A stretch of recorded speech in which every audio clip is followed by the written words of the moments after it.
खीर खा के बच्चे पैदा हो रहे हैं, राम लक्ष्मण हुए हैं। खीर खा के भैया कैसे बच्चे पैदा होते हैं मुझे भी बता दो, वो टेक्नोलॉजी प्रैक्टिकल करके दिखा दो। हम नहीं बोलेंगे, हमें क्या दिक्कत है। आपको सच्ची रामायण से इसीलिए तो प्रॉब्लम है ना।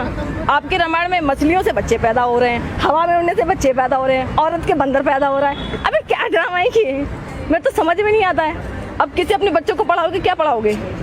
शिवलिंग की आप पूजा करते हो, उसकी सच्चाई क्या है?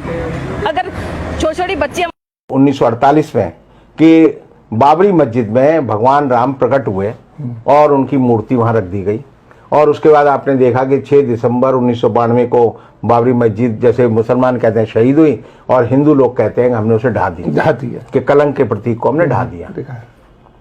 उसके बाद ये मामला सुप्रीम कोर्ट चला।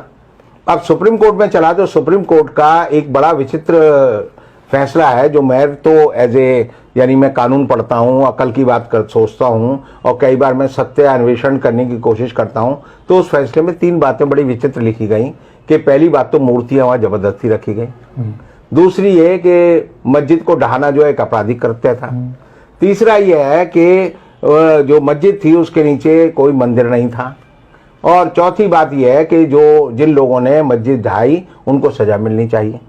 और ये 4 बात कहने के बाद बड़े 5 विद्वान जो न्यायाधीश थे उन्होंने कहा लेकिन यहाँ पर राम मंदिर बनना चाहिए क्योंकि ये जन आस्था का विषय है। तो इसका मतलब यह है कि सारी बातें जो है सुप्रीम कोर्ट ने जो न्यायिक अपने तराजू पर तोली वो सारी गलत निकली, लेकिन वो भी जो है उनके मन में भी एक तरह से एक हिंदुत्व हावी हो गया और उन्होंने कहा यह मंदिर बनना चाहिए।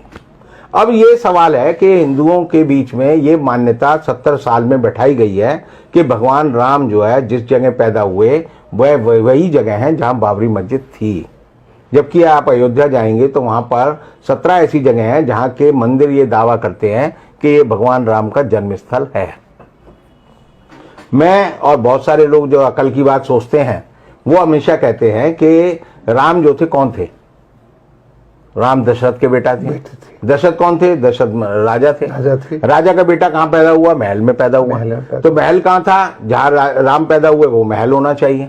अब उस महल को ढूंढने के लिए ही जो है बाबरी मस्जिद ढहाने का मामला किया गया, और जब उस जगह को अब मंदिर बनाने की बात शुरू की गई बड़े जोर शोर से, तो पता चल रहा है कि मंदिर की जो जमीन है उसके 200 फीट नीचे जो है रेत है, और रेत के नीचे सरयू बह रही है। इसका मतलब जो है अगर हम ये माने कि 5000 साल, क्योंकि मानवीय सभ्यता का इतिहास ये बताता है मोहनजोदड़ो और हड़प्पा की सभ्यता के बाद कि आदमी ने सबसे पहले मकान बनाना जो है मोहनजोदड़ो और हड़प्पा में सीखा, और उसी के प्रमाण और अवशेष हमें मिलते हैं।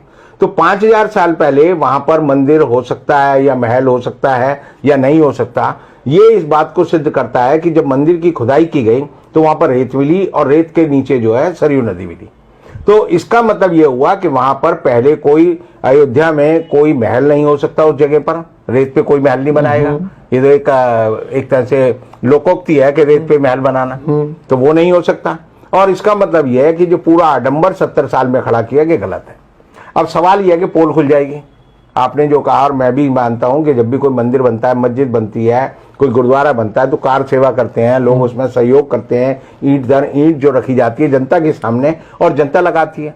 अब जो है यूपी सरकार ने और राम मंदिर राम जन्मभूमि जो निर्माण न्यास है वो कह रहा है कि इसको गुप्त रखा जाए, इसमें जो है किसी को आने की इजाजत ना हो, कोई आकर यहाँ पर ये ना देखे ये निर्माण कैसे हो रहा है, कोई आकर ये ना देखे किन मशीनों का इस्तेमाल हो रहा है, कोई आकर ये ना देखे किस सामग्री का इस्तेमाल हो रहा है। इसका मतलब अयोध्या के नाम पर जो ईंटें जो है हमने लोगों से इन्होंने इकट्ठी की थी 1 रुपया और 1 ईंट, वो एक फ्रॉड था। और दूसरी बात यह है कि ये ऐसा क्यों किया जा रहा है?